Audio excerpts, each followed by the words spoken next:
Hey there, welcome to welding.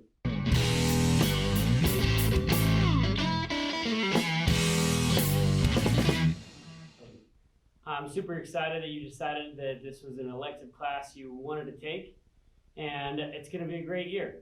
Because of COVID-19, yes, we are all going to wear masks also in class and out in the shop. But the benefit is we're going to be doing something that actually sanitizes you every time you do it.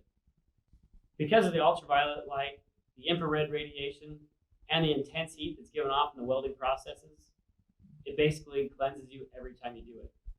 So if you really want to fight off all the bacteria and viruses, weld on.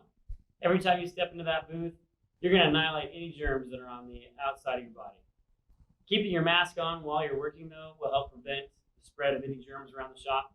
We'll also have a deep sanitize in between class periods and at the end of the day. Just a few things to get you started. This class is a year-long class. Hopefully you signed up for both first semester and second semester. During Welding 1, we are going to introduce you to every welding process: TIG, stick, flux, and MIG. Also in there, we are going to do oxy-fuel cutting. So you're going to get a chance to play with about 6,000 degrees in your hand, and it's totally awesome. Each of those welding processes will result in a handful of welds, and you will pass those off to my satisfaction. After you do your welds, you're going to have an opportunity to do a small project with that new welding process. So there are 4 projects you're going to do for this class, and that's all you got to pay for. Approximately those projects are going to be about 20 bucks a piece, and you can pay that money to the finance office. The required equipment for the class: you're going to need a pair of safety glasses that meet the designation for Z87.1. Z87.1 is impact rated for ballistics, and so it won't shatter, it will deform when it's hit with a high-speed object. Your sunglasses or even your regular reading glasses might not actually meet that designation, and if it's hit with something at a high velocity, it could shatter, sending more shrapnel into your eye. You're also going to need a pair of pliers, a tape measure, a pair of welding gloves, and a welding cap. This year, because of COVID-19, the district is going to provide you with a welding cap, a pair of welding gloves, and a pair of safety glasses. So you need to keep track of this welding cap, and you can wash it periodically. So you're going to need to come up with your own tape measure and pair of pliers to keep track of. We have a classroom set of welding helmets as well. You're more than welcome to bring your own. Every student in the class will have their own helmet, but you're not my only class. I have 7 welding periods, so chances are there will be another person that uses your helmet as well. They will be disinfected between class periods, so it shouldn't be that big of an issue, but if you feel like it's kind of gross, we can send you to the welding store and you can pick up your very own welding helmet. Other items that's strongly recommended are a pair of lab clothes, something that you don't mind getting dirty, torn, ripped, or maybe even caught on fire. You also want to have maybe a work coat, maybe a welding jacket, at least long sleeves. The long sleeves will protect your arms from sparks, cuts, and infrared and ultraviolet radiation. You probably also want to get a marking utensil of some sort, whether that's a Sharpie, soapstone. Also, students will not be allowed into the shop without proper footwear. You need to get yourself a good steel toe work boot. Anybody that's in the shop without steel toes on may run the risk of having metal dropped on their foot. It'll also be good for you to wear long pants, jeans of some sort, something that's 100% cotton. Cotton is a good choice for all the material you're wearing. Any sort of synthetic or synthetic blend will just melt and stick to your skin. So this class is an elective class. You chose to be here in some way, whether maybe your parent chose for you or your counselor chose for you, or maybe you chose for yourself. But my goal is to actually not make this an easy A. You'll probably work harder in this class than almost any other class you've ever had. We want to learn a new skill here, and oftentimes that takes a lot of hard work and dedication. If you work hard and you can stay on top of your assignments, you shouldn't have a problem getting an A. But if you find that you're not motivated to get out in the shop and get a little dirty, maybe send a little sparks or here or there, you may have a hard time. Because my goal is to make you more of an employable person in this class, I tend to have more of a strict policy on attendance.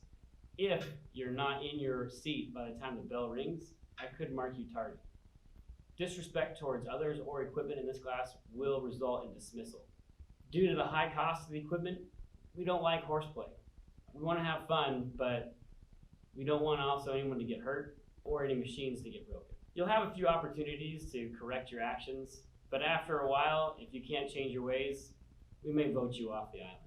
In this class, you earn a grade in 4 categories. The 4 categories are professionalism, assignments, daily points, and your assessment. Your assignments are basically your welds. They're going to be due on a regular basis, about every class, maybe every other class. They come on pretty quick. After the due date for that weld has come, I need to put a grade into the grade book. It may be a 0, but I also don't really have a late policy. As soon as you get that weld done, I'm going to give you the points that you earn on it. And you can always go back and rework. In fact, I encourage you to go back and get a better score on something. All my welding assignments are graded out of 4 points. First point is just an attempt. I want you to go out there and try. Second point is you're emerging. You're getting a little bit better. You're going to get a little bit more correction from me, and I'm going to tell you how to improve it. Third is proficient. Once you get the 3rd point, you should feel pretty confident that you know how to do that weld or that assignment. 4 is mastery, and that means you can get it done about as good as the pros. I encourage you to try and get 1s, 2s on everything. And then, once you've passed off all your welding assignments, that's when I want you to go back and rework. Attempting to get a 3 or a 4 on your first assignment isn't exactly going to result in a productive environment for you. I want you to build upon these skills. Once you learn the basic foundation, you can go back and keep building upon that and building it, and eventually you can get a high marks on all your assignments. If you stick yourself on a 4 for your first assignment, you may spend a whole lot of time not really progressing. Just let you know, 4 1s is the same as 1 4. As you learn something new, there's going to be challenges. This may come easy for some and really difficult for others. It's really hard to remember back when you tried to learn to walk, but you fell a lot. But while you were falling, you learned a ton on how to control yourself, how to hold your body, and how to take that first step. Same thing goes with welding. You're going to be using muscles that you haven't really used before, holding them steady in positions that you're not used to. And as you develop that muscle memory, your body will become steadier and steadier at the process you're doing. So it's not easy at first. I don't want you to give up right away. You really need to keep working hard at it, and eventually, just like your first step, it'll become second nature for you. Your daily points. I'm going to give you 6 points a day, 2 for being on time, 2 for working, and 2 for cleaning up. Essentially, it works out you get 1 point for every 10 minutes you're in class. Professionalism. Let's talk about professionalism for a second. My goal, again, isn't just to make you the best welder you can be, but also the best employee you can be. Oftentimes, that means being as professional as you can be. The way you act, the way you speak, the way you address people. So we have something called professionalism points. It helps get you outside of the class doing things that will, I think, make you a better employee to somebody in the future. You have to do 2 professionalism write-ups per term, which results in you doing something outside of class. I have a list of activities you can do to earn these points. Open labs. Because of COVID-19, we're getting out early every day. And that means we'll actually have more time in the lab after school. So I encourage you to come after school whenever possible. Because Monday's collaboration day, I don't have labs on Monday, but I will have labs Tuesdays, Thursdays, and Fridays until about 3 o'clock. Sometimes those labs will also go till 4. If you're ever absent and you miss some of your daily points, or you feel like you're getting behind, after school labs is a perfect opportunity to come in and make up those points. My grading scale is a little bit different. It's kind of morphed over the years, but essentially, I don't like giving out a D letter grade. A few years ago, kids would always come up to me and ask me, Masick, what can I do to pass? What's the bare minimum I can do to get a grade in your class? I didn't like that at all. So with approval of my administration, I dropped the D letter grade. And that means my bare minimum is at least a C.